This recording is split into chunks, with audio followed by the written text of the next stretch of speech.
Hello everyone, Mrhappy here, and welcome to Mondays with Mrhappy, aka Mrhappy Mondays, the weekly Q&A show where you ask me questions and I answer them.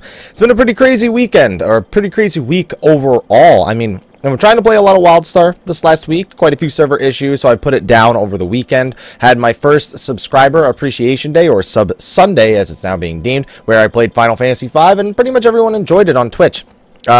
On top of that, I've been playing a ton of Final Fantasy Grandmasters, the Final Fantasy XI mobile port. Not the Final Fantasy XI mobile port, a Final Fantasy XI based mobile game that takes place in the realm of Vana'diel, has turn-based combat, all that stuff. If you haven't seen it, check it out on my channel. I'm going to be posting a full playthrough of the main story. Currently doing some leveling. Feel like my character's not as strong as it could be. I may need to switch over to a black mage to even do some of these quests on my own, assuming that I can't find people nearby to actually do them with me. But anyway, I know that's not what you guys came here for. Just wanted to give you a quick update on what I've been up to. I also have some ideas coming, but I'll leave that for the next Monday video, what I'm going to talk about. Regardless, let's get into the weekly Q&A, shall we? Alright, I don't even know how I had the size of the chat last week. I don't even remember. But I had to blow it up and make it like a smaller kind of rectangle right here in order to actually fit it properly. So let's move on to the question. Hey, Mrhappy, have any pentamelded craft or offhand of your choice? I don't craft. I already have the miner offhand too. So I'll trade it in for an accessory. How about that? Two quick questions. One, since Samurai has pretty much been confirmed as a melee DPS, do you think they will share gear with Dragoon since they probably have healer gear? They have not been confirmed as a melee DPS. Let's first make that clear.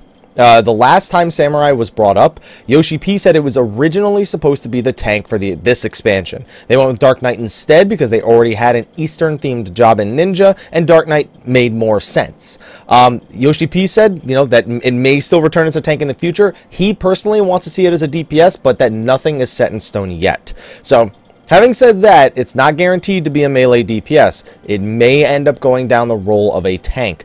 But we'll see, because people are really clamoring for a sword-based DPS, where that ends up being Red Mage, Blue Mage, Samurai, who knows. But if it were to be a melee DPS, Dragoon gear doesn't seem too far off. Doesn't really seem to be maiming, though. But then scouting and striking are not, none of those are pretty much representative of the Samurai. I'd have a feeling it would have to share a set with one of these jobs, though, because like we can't keep just piling new job armor on and just, you know, wider arrays of gear that can drop, and especially only for the DPS. For things like Artifact 2, like the Esoterics gear like they designed, I can understand that, it having its own set, but for something like this, yeah, if anything, I'd give them the Dragoon gear. I would probably rename it from maiming to something else, though. Just make it so they share gear with them. It makes a lot of sense. The other question, right here, obviously, Samurai will have slashing moves as its main form of attack, but do you think they'll also have piercing moves to make it not be the 5th slashing-only job? This will give a good synergy with Dragoon and Warrior, or potentially a stance that focuses on slashes. So I don't see them getting different weapon skills to deal different kinds of damage. The only way that works is if they have different kinds of katanas. There is such thing as a blunt katana. I forget, the wooden ones, I can't remember what they're called because I'm not well versed in that stuff. Slashing is standard, and the only thing is that, well, in 11, Samurais could also use pole arms. You know, that was one way that they could do it. If they made it so that you could change the weapon on a Samurai so it could be a little bit more versatile, that might make it so that it fits in okay and has multiple synergy with multiple jobs. Or you say here, stances that focus. But I mean, stabbing, I mean, Paladin stabs with a sword also, but that doesn't make it piercing damage, you know what I mean? So I don't really think that's going to happen. Same with Ninja. You know, some of Ninja's attacks aren't slashes, they're stabs. So I don't think that really has any impact on what kind of attack it is. They would have to literally design it with different aspects, like I just mentioned, in mind. Not that it can't be done. I like to make sure that's completely clear. I'm not saying it won't happen, but I'm just saying it needs to be handled in a way that's different than just some attacks slashing, some attacks piercing. I don't think that's the right way to go about it. Alright, next question. Hello, Mrhappy. Question for week 60, but sorry, no SO bonus. What are your thoughts about these possible future jobs and how they can be implemented if you want them? Alright, so we have Necromancer with sides. I'm already not a fan of sides. Like, in Final Fantasy XI, they were cool, but, I mean, sickles, sides are pretty much the same thing. You're basically making a gardening tool into a weapon. Maybe someday in the future, but as a Necromancer, scythe doesn't seem like the right weapon. A staff seems like more appropriate. Beastmaster and whips, doable. That's something that I've seen people recommend. It's been done in previous Final Fantasies. I'm imagining Beastmaster is going to go the route of either something similar to Hunter from World of Warcraft with a ranged weapon and a pet, or they can make it melee weapon with a pet, and it could be like the Huntard. yards. Geomancer and bells, that makes sense. I mean, Final Fantasy XI did it as well. There's other weapons Geomancers could use, but a bell is something that is pretty, you know, known for the Geomancer, so perfectly acceptable weapon. Red Mage, Rapiers, standard. I wouldn't expect anything else. Samurai, Katana, again, two-handed one, wouldn't expect anything else. Scimitar for Blue Mage, sword-based DPS, not specifically just a scimitar, but that could be one of the weapons that they have. And a Time Mage. We don't need Time Mage. Time Mage doesn't make any sense in this game at all, especially when we already have Astrologian, which seems to have a time-based theme around it. Celestial Opposition, time dilation. They have time-based attacks, and besides just having a job that only does things like cast haste, cast slow, cast movement down, I really don't know. That doesn't, to me, that's not an identifying feature about the job. It needs to be able to do something that no other job can do, and I don't think Time Mage can really accomplish that within the realm of possibility in this game. Hell, even Final Fantasy XI, it could never have fulfilled that role. That's why it was never made in Final Fantasy XI, a game where they basically just took whatever job they wanted or whatever idea they wanted and threw it in, regardless of what balance it may have in the game. I think that's something that really needs to be reserved for the old school single-player RPGs, where mixing and matching abilities or having somebody that just focuses on buffs or debuffs is a little bit more viable. As for the ones of these that I like most, I'm down for my Samurai. Red Mage I'm dreading because I already know all the Final Fantasy XI fanatics will be like, it's not the same, it's not the same thing, I can't soul the whole game. So, if anything, Geomancer is one I've wanted for a while, Beastmaster is one I've wanted for a while, Blue Mage and Samurai I'm interested in. Samurai, I specifically originally wanted it to be a tank, with Dark Knight being a tank. I'm leaning more on the DPS side. I would like to see it, but I could totally see being a tank like I mentioned with the last question. Next question. Hello, Mr. Happy, longtime viewer, first-time asker. Insert 450 future tombstone choice of your tombstone of your choice here. I'm slipping all over my words here. Back in the olden days of Diablo 2. Come on, man, I played Diablo 2. Had the opportunity to name one of their items after themselves. I remember that. Now that I'm playing 14, I'd really enjoy it if we could do the last stage of our new relic with a unique name of our choice, or maybe with restrictions similar to Gold Saucer Chocobos. I think it would be really awesome if our characters would fight for an item that is really unique. You know, that's one way people have never mentioned making that final weapon unique. I think the reason for that is these weapons are supposed to be following a story. They are an ancient weapon of some sort of great power and have a meaningful amount of history. So, renaming them all of a sudden, while it makes it unique, it takes away from that feel that, hey, this is a weapon of that ancient warriors used to fight for good, or, you know, an ancient black mage used to cause great mayhem. As soon as you're able to name it something like Honky Dory, because let's be honest, you're mentioning the Chocobo names here, like, there are some pretty, yeah, you know what I mean, like, the only way that would work is if you could pick the name of the ancient weapon that it, like, replicates, but even then it's like, so I just worked on this weapon, now I'm basically deciding what its history is. Like, I don't know, it's another take on making an original weapon. It may work better someplace else in the game, though, not specifically with the Relic weapon questline. I feel like it would take away from the epicness of that feel in favor of making it more unique to the individual player. Next question. Hey, Mr. Happy, first time posters take 10,000 soldiery.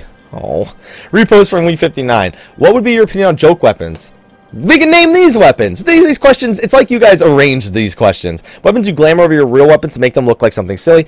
I'm okay with that. I mean, right now we only have weapons that make you look more badass or something like that. Giving them like a giant cartoony boxing gloves. I'm not opposed to this. You know, I'm not somebody who really focuses on glamour in any game. Like, sometimes it's like, wow, that guy looks cool, or man, this would look pretty cool on me. But I don't go out of my way like trying to mix and match things. I'm colorblind. I'm stupid. I have no sense of fashion. I'm not good at it. Basically, I'm not going to jump knee deep into something, and it's not head deep, because I ain't jumping that far in. I ain't jumping knee deep into something that I don't really understand and can't comprehend at the right level. So I'm okay with this. The thing is, they've said we don't want tanks to look like they're not wearing tank gear, like a tank wearing white mage gear.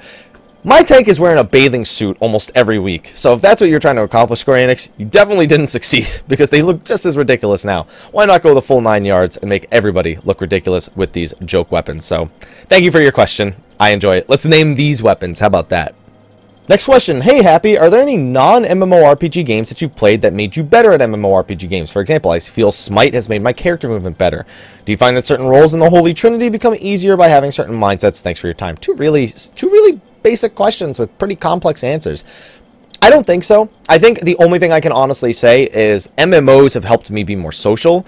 Maybe playing other games have made me able to accept certain concepts when implemented in MMORPGs. For example, the Free Company Airship feature sort of introducing me to the idea, or Diablo introducing me to the idea of, randomly statted loot dropping from that place. Killing lots of enemies with some bosses in between. Maybe they've given me an idea of how to accept certain things and understand more things when added in an MMO, but I wouldn't say I specifically took a skill away from a non-MMORPG. Maybe besides the fact that the first RPG I played, Final Fantasy VIII, yes, I know, 8 being the first RPG is going to make some people feel old. They existed before that, I just didn't know they existed, guys. Calm down. Oh, I also have Super Mario RPG. No, I played Super Mario RPG after Final Fantasy VIII, so that's not true. But anyway, besides all that, I'd say that only introducing the idea of gear stats and, number crunching and, elemental weaknesses, that's something I would have learned in an MMO anyway. So, if anything, like I said, just more prior understanding. And as for certain roles, do you think it's easier by having a certain mindset? As long as you're not thinking to yourself the whole time, I fucking suck, I have no idea what I'm doing, I'm doing terrible. As long as you're not psyching yourself out, that's the only mindset that should really get you down. As long as you are in the idea that, hey, I'm a DPS, I'm doing DPS. Also, actually, you know what? This kind of holds you back in 14 specifically. If you're a healer and you go, I will only heal, Savage, probably not for you. that's all I'm really going to say. If you're a healer who says, I will not DPS, I do not care if I have to sit here and cast no spells, then that's probably not good, because even in, some single-player RPGs, I usually attack with the white mage. Usually it's just like an auto attack with like a flail weapon or something. But, and then as a tank, same deal. It at least helps to be in the mindset that, I know I need to use my cooldowns. I know, I need to keep the enemies in front of me. I know this. But, again, mindset. Just don't think I fucking suck in your head, and you should be okay, because then you're just psyching yourself out if you start thinking that. Next question. Hey Haps, your channel seems to be growing more and more diverse, and that's great. I'd like to do a suggestion. Would you consider creating a new channel like Happy Gaming, where you post everything and keeping this one for Final Fantasy stuff? Since you are a reference for 14's World, having one channel to just post one piece of content, make it easier for people to find the things they want, and another channel stream highlights, new games, try to play, and even retro gaming. Oh, but cheers, and may your channel or channels be long and prosperous. Thank you. I'm not a fan of that idea. As much as people seem to think that it's like, yo, you just make another channel, you post stuff there, then you need to convince people to go over to that other channel. And it reduces exposure, it reduces... pretty much every day I'd have to be reminding everyone, hey, don't forget this other channel exists. And then you have to honestly do the building process again. It works for really big YouTubers. Like Achievement Hunter now has Let's Play. They have Achievement Hunter. They have... one other one I can't remember the name of. It works for some people, but, ultimately, it's like, this is my YouTube channel. I didn't make it specifically for 14. I didn't even start making videos in 14. That wasn't where I initially made it. The channel's name is Xehanort1227, while I have been able to change it to Mrhappy. The original link is Xehanort1227. That's because I originally uploaded shitty Kingdom Hearts 2 Final Mix videos that I would record with my MacBook camera facing the friggin' TV. That's what kind of, content creator I was when I was, in my late teens.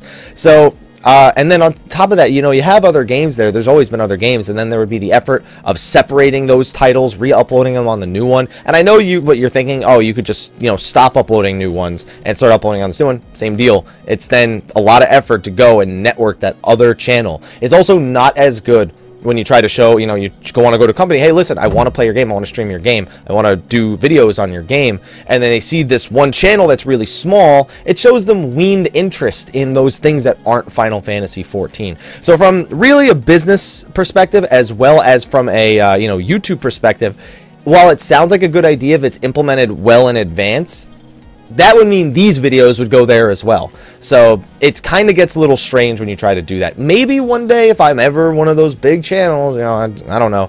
I'm never going to stretch to be that 1 million view channel, because I'm not making like horror videos with me screaming as much as you guys keep requesting it.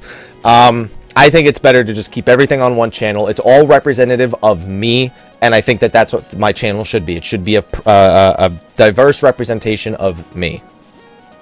Alright, next question. Hello, Mr. Happy. Here's the question for you. Thank you. When the veteran players have around 60 years old, we finally meet Zodiarch. Oh, man, the next 35 and a half years of my life, looking forward to Zodiarch, man. Would you like to have him as a villain? Like La Habrea, Ilbrid, or Guys? I mean, like that of a villain that will stick around for a while, have several fights against him, history, etc. before the epic finale, or a single trial fight, like any of the primals. Zodiarch's the kind of guy that if he's around, he's probably going to immediately destroy everything. He's kind of like Bahamut. You know, if Bahamut fully resurrects, he's not like, oh, let me slowly scheme my plans and do this. It's not like a comic book villain where, you know, they do something, they fail, they come back, they do something, they fail, and you just keep letting them get away. You know, it's happened to a few villains, but I don't think Zodiarch would be the kind of enemy that would be allowed to happen with. The only way I could think that is if, like, Zodiarch tries, like, for example, if sometime in Heaven's Word, they find a way to almost free Zodiarch, and you fight, like, a shade of him, and it's very weak, it's just a small fragment of his power, and you defeat that and steal it back away, and they gotta release him again. If anything, the entire idea of the Ascians is more along the lines of the villain that I'd imagine, where they have an ultimate goal, and we are going to run into steps that they take that are going to set us back. They're going to cost lives. They're going to cause hardships. And then, you know, eventually one day they'll probably succeed and we'll have no choice but to take on this ultimate evil. That, again, I'm assuming they're going to, like, save that for, like, the far finale of the game. I don't think that's coming anytime soon. I can't wait to find out an expansion we get that's, like, the 8th Umbral Era or something like that. That's going to be crazy because you never know. That could be the time when we finally get to fight Zodiarch. As for the final encounter against him, I don't think he's going to be released and then be set free. I think we are going to one day just have one epic finale against Zodiarch. Next question. Got a question for you, Haps. I've been trying to think of ways as you could buff Nocturnal Sect without buffing Diurnal Sect, and I came up with this. What would you think of Astrologian's Time Dilation and or Celestial Opposition gave an extra effect while in Nocturnal Sect if a shield is on the target when used? You know, I've thought about this before because Time Dilation and Celestial Opposition have an added benefit when you're in Diurnals, that it extends the hot regeneration, which, you know, is not most people's immediate thought for it, unless you're doing, like, 4-man content or Alexander Normal. Most people are looking to extend balances or extend Urs or extend things that will, in the long run, increase the raid's DPS, which, of course, this can as well. It gives the healers more time to DPS, but more likely than not, that's not going to be the option because your heals are very calculated in Savage type content. That being said, I've always thought, what if they gave them an additional effect for this? It's always been a thought. Maybe it doubles the effect of the shield, for example. Like, you get a crit shield, it's got the 130% chance, and then all of a sudden you use Time Dilation on it and it's a doubled shield. And then whereas Celestial Opposition, maybe it's a 50% increased shield. The thing is, most people use Celestial Opposition as an MP regeneration tool, if not a stun in groups. Like, you'll usually, like, okay, I throw up a card, you know, it's AoE, it's spread, I pop my ethereal, my Luminous Ether, sorry, and then I Celestial. Like, most people try to line up Luminous Ether with Celestial Opposition for the extra 5 seconds of MP regen, on top of trying to time an AoE card with it as well. So, I don't know that would ultimately change Nocturnal Sect, and just... that's not, I think, the change that Nocturnal Sect needs. It'd be nice if it had some sort of effect. I don't think that's enough to bring Nocturnal Sect up in PvE. And let's be clear, Nocturnal Sect, it functions if you're in organized groups. It accomplishes what it is supposed to accomplish. You know, scholars, you know, when they're using Selene, they've never complained about not having a hot, probably because they have a pet that's healing over time. Every heal, kind of like pretend embrace just happening over and over again is like a heal over time. It doesn't make any sense. I'm just trying to make it make sense. You know, it's there simply to say, okay, I can prevent damage. That is all Nocturnal Sect is supposed to do. It's just when you're doing unorganized content in 4 and 8-mans, it does not feel good to use. You know, it doesn't open you up money opportunities to DPS. It doesn't, you know, if you're in 8-man content in the Duty Finder, you got to be worried, is this white mage here going to actually put regens up? Are they going to do their job? Or am I going to really, really wish I had hots at the end of this? So, I don't think it needs any change. Besides, then in PvP, it's like... Nocturnal Sect is, excuse me, already pretty OP in that case. And also, if you have time for a possibly longer question, how would you change Astrologians that only Nocturnal Sect is buff without overshadowing Diurnal? I mean, they did that sort of. The AoE shields, I think, are equivalent to Sucker, if I'm not mistaken. If not a little bit stronger than Sucker because of the 5% heal increase. And then these shields, the single target shields, are instant cast, not too much MP. And they are, you know, unless the Eloquium, you know, if you're comparing Eloquium versus the single target shield of an Astro Aspected Benefic, Aspected Benefic does come out on top, unless Eloquium crits. So, it's in an okay place. Like I said, it achieves its job. So, Nocturnal...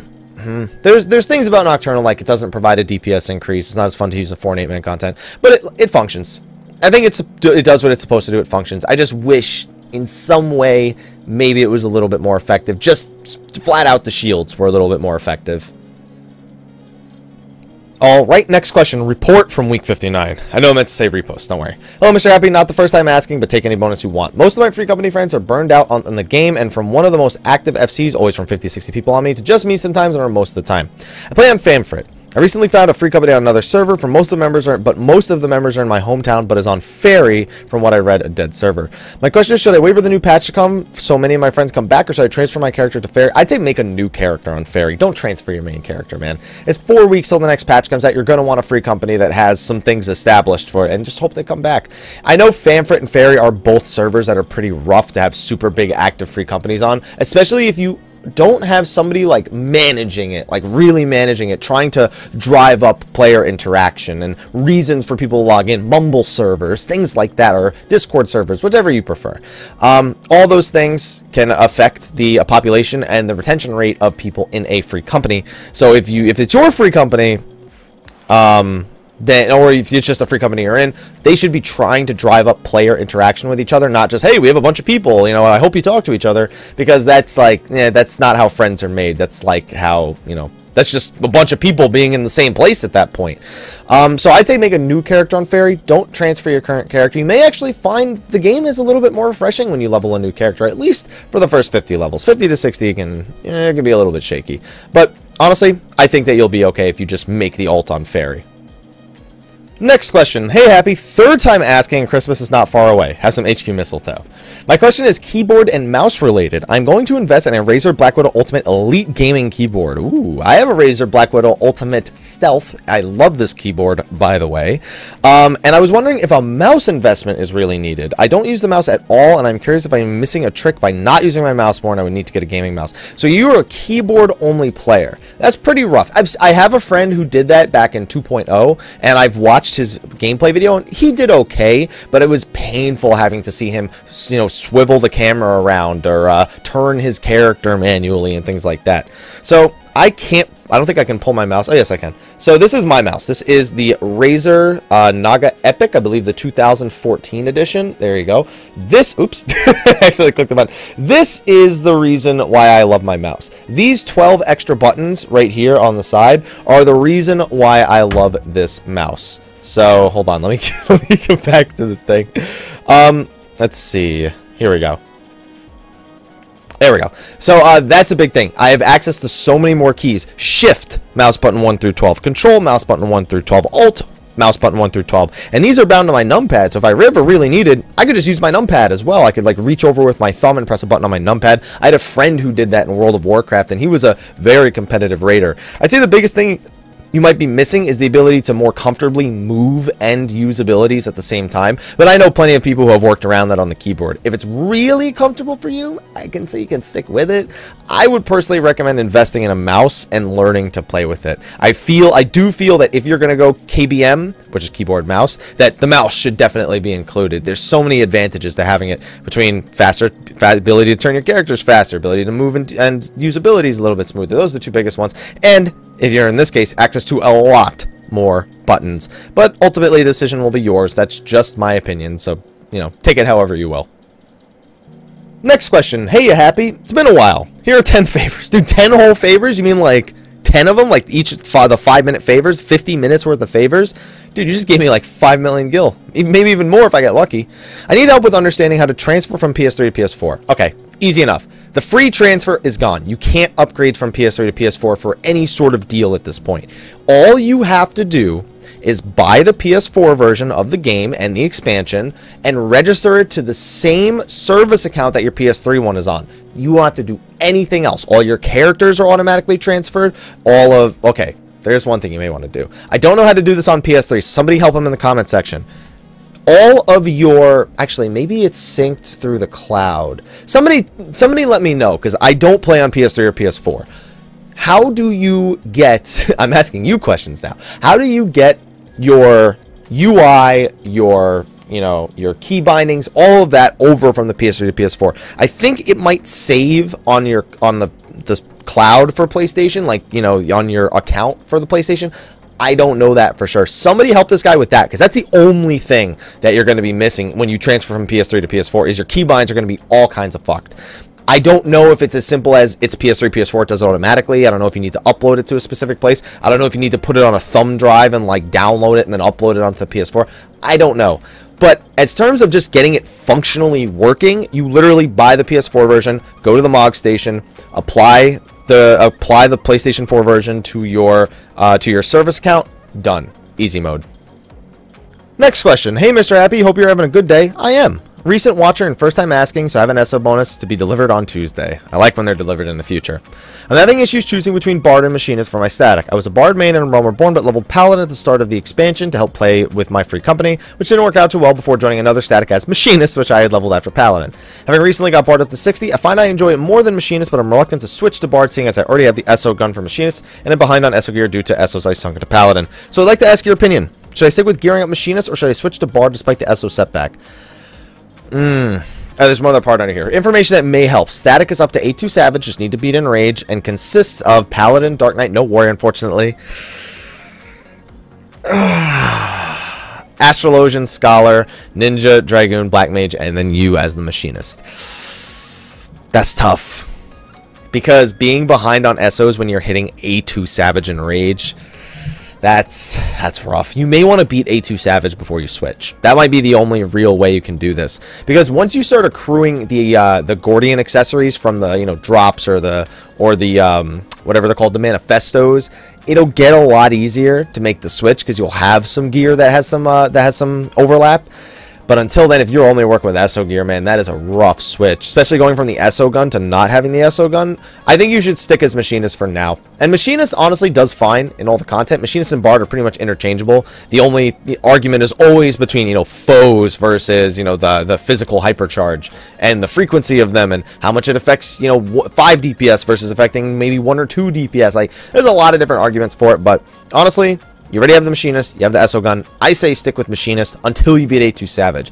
Then, once you start clearing A1 through 2 enough to get some gear overlap, start investing your SOs into Bard, start investing the gear into Bard, looking up, what pieces might work better for you, and then make the switch. It's going to be slow, it's going to be tough. If anything, you won't make the switch until after 3.1 when you're able to go get your hands on the Ethereal gear and the free company stuff and the Voidarch gear. After then, that might be the easiest time for you to switch to Bard. But that's just my opinion. I'd say stick with Machinist for now. Wait another month or 2 before you can switch to Bard.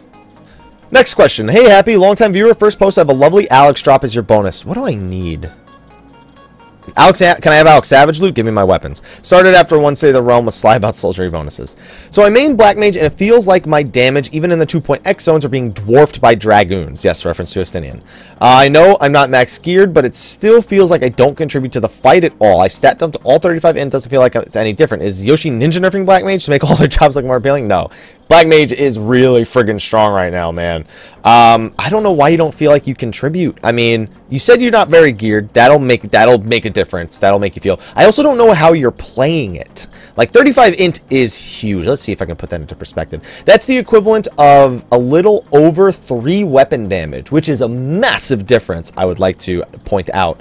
Black Mage is really friggin' strong, man. I mean, I don't know the rotation off the top of my head, but isn't it something like Sharp Cast, Fire 1, Raging? I don't even know what it is. Like, I know that every time I see a fight start, I always see that one Sharp Cast. I always see that Fire 4 into Fire 1 in order to extend the Astral Fire. And then it's like, I don't even know, but it's a lot of Fire 4s, man. When you get to level 60, you get a lot of Fire 4s. That shit hits hard, man. It hits real hard.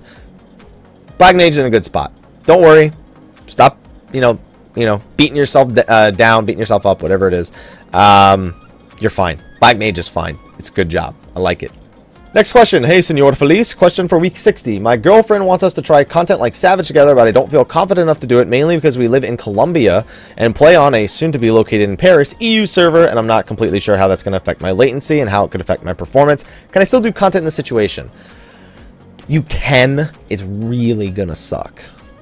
Like, it's really going to suck. You're going to feel that difference. I mean, if you use maybe if you use Battle Ping or What the Fast, it'll be okay. My other main issue is that I currently play on PS3. Scratch that What the Fast Battle Ping part. Can't afford a PS4 yet, but you're working on it. It's doable on PS3. Okay, so here's the thing. It's doable with the lag. Not very fun. It's doable with the PS3. Not very fun.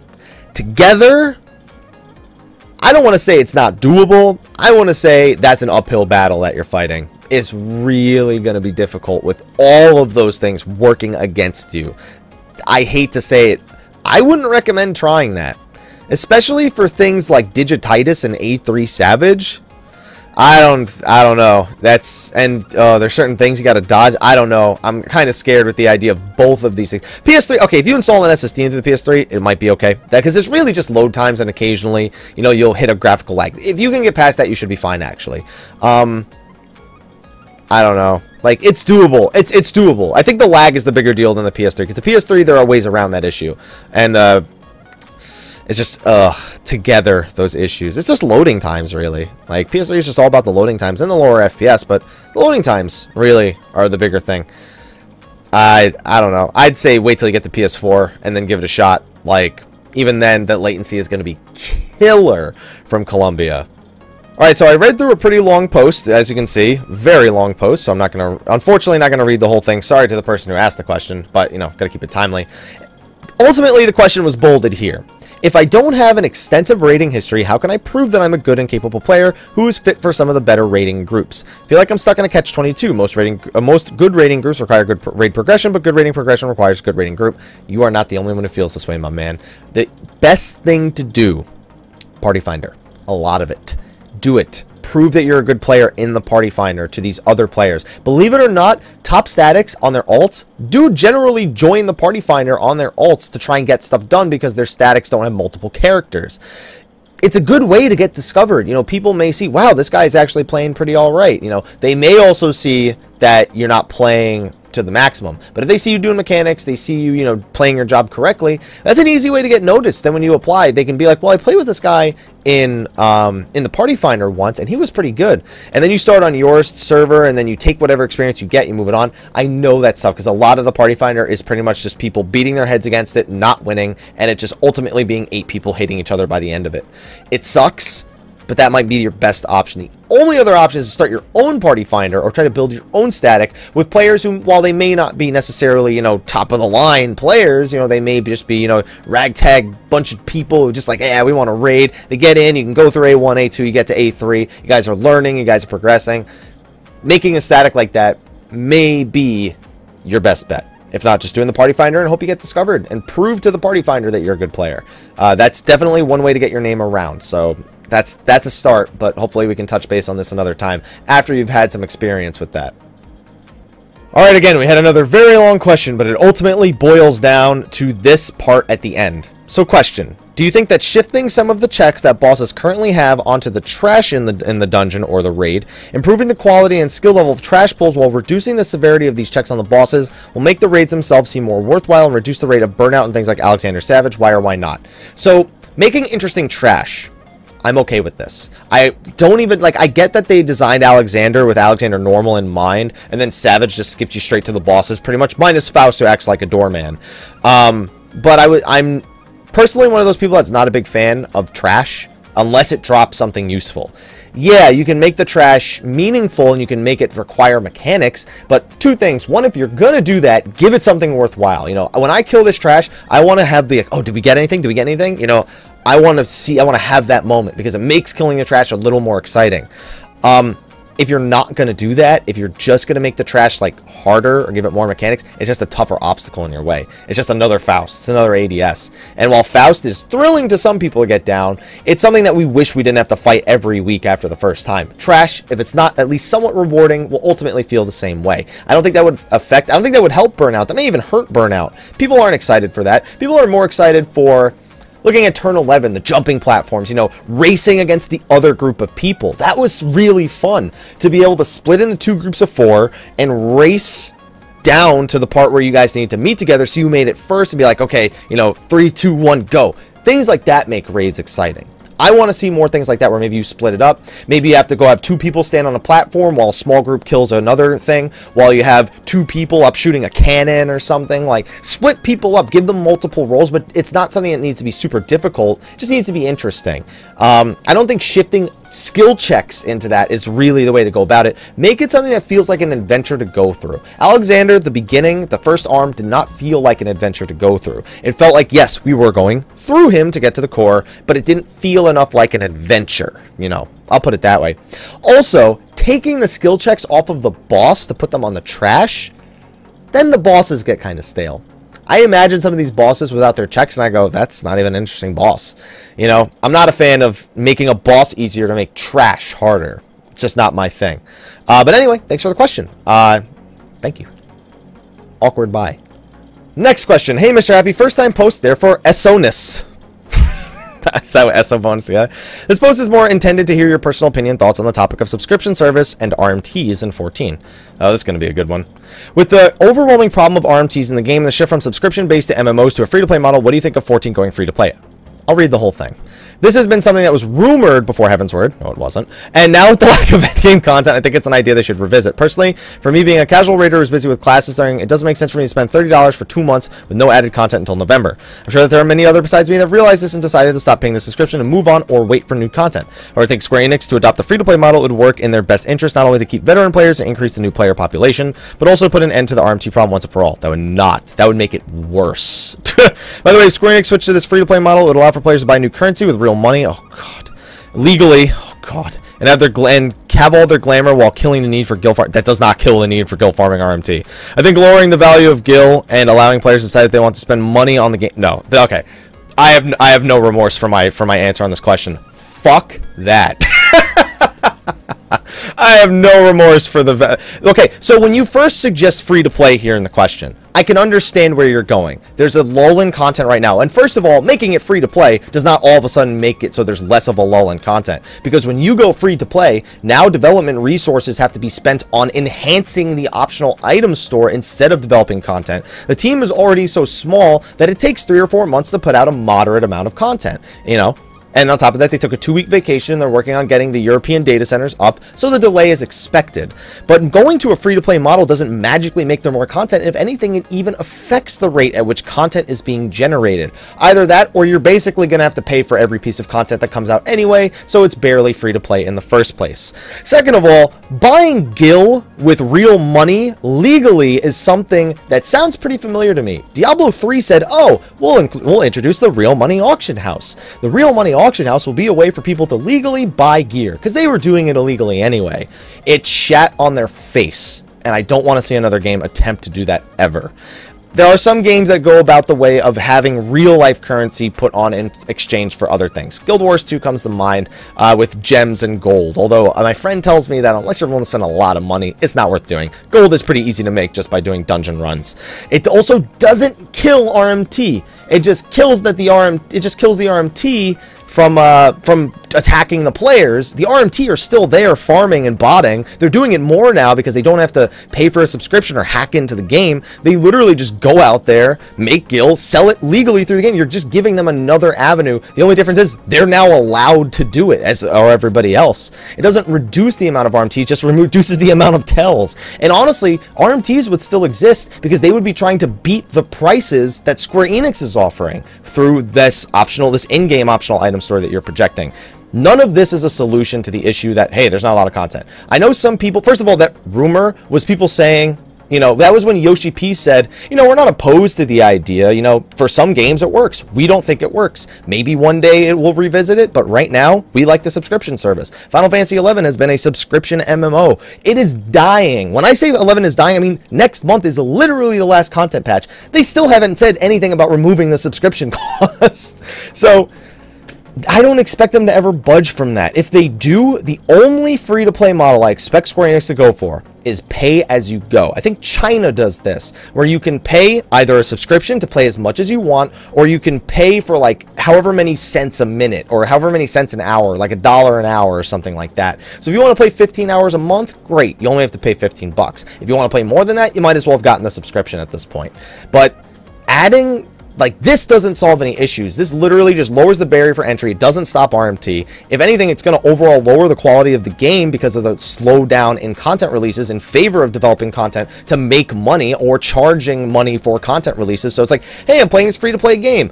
I think Lord of the Rings Online did this. Don't know for sure. I want to go to the next zone. Oh, that'll be $10. Well, fuck, I guess I'm done playing this game. I've seen that happen with a lot of games where people don't feel like spending $10 to go to the next zone because then they know, okay, the zone after that's another 10. The zone after that's another 10, like. And then the same thing here. Well, 3.1 cost me 30 bucks. 3.2 cost me 30 bucks. 3.3 cost me 30 bucks. You know, is people, even though it's less money than it is to pay a subscription for 3 to 4 months and then get the content patch, in people's heads, the idea of paying that every couple of months is worse than just hitting that subscription button. For me, I don't necessarily mind the idea of paying per content patch. It's, you know, it's pretty much is what Destiny does. Destiny's like, hey, we're a free-to-play game, and you'll have to pay for all of our content updates, or you're going to be left in the dust, so fuck you. I mean, they do it. Why not Final Fantasy 14, right? But the reasons you're listing here for going free to play do not seem like the right reasons. That's ultimately what my thoughts are on it. Disclaimer, I've never bought Guild from an RMT, nor do I promote it. I only wish to address this problem. That will not address it. If you've ever played free-to-play games, some of them are ridiculous with the amount of bots in RMT. That will increase the number of bots, if anything. So, I'm definitely not down for this. Not for the reasons you suggest. I'd recommend revisiting the reasons you want it to go free to play and then asking the question again, because I don't think this is the way to go about it. All right, I got pretty heated on that last answer. So, okay, we got a few more to go through. Video's getting pretty long, so let's just get right to them. Okay, so this person had a really long one, and they even said in the intro, like, they shortened it. But I'm still just going to go to the bolded points. That's the easiest way to have a long question that I've read beforehand and then just have me record the answer. First up, slightly lore-related question. This one came to me at work. So could it be possible that we, the Warriors of Light, potentially become the closest things to a primal that we can without actually being a primal? This has been suggested before, that the Warrior of Light, due to the belief of everyone in Eorzea, is actually, in a way, becoming a primal. It's something I'm not opposed to. I don't think it will happen. I think that we would have to want to harness that kind of power for it to happen. But, I mean, look at the way we defeated Wahabrea in 2.0 with summoning that Weapon of Light. I know Heidelin helped us with that. That's awfully familiar of a thing. We're summoning this great power out of the belief of our friends and the realm, and we're going to slay this evil. Pretty rough, you know? It's pretty hard to argue that this couldn't be happening. I think it's a high possibility, but I think that's something that's going to be more gone into by our enemies and less an actual idea that we end up manifesting. All right, so then a lot of text here. So the next question, more of a silly question. Would a Kingdom Hearts crossover event be possible in 14? If there's not a Kingdom Hearts 3 crossover event, I'm going to be angry. Mr. Angry. So I'm going to go ahead and just answer this one flat out. Yes. And third question, and finally, know any good, not too well-known RPGs for the PS4? No, I think the PS4 is pretty lacking in that department right now. I was hoping you were going to say, like, not too well-known RPGs from earlier, like from, you know, maybe previous consoles. For the PS4, no, I think it's pretty lacking so far, and hopefully that's not the case. You know, with World of Final Fantasy coming up, I hope that ends up being a big hit on the PlayStation 4 and Final Fantasy 15, of course. If somebody else knows, be sure to suggest it in, excuse me, hiccups, the comment section of the video below. Next question. Hi, Happy. Hope you're having a great day. I've recently just started Savage. I main Machinist at I-190, and on Faust, I'm sitting around 650, and my turret around 330. So, in total, you're doing about 980. Is this really low? Bishop turret, since we have a Summoner and Black Mage.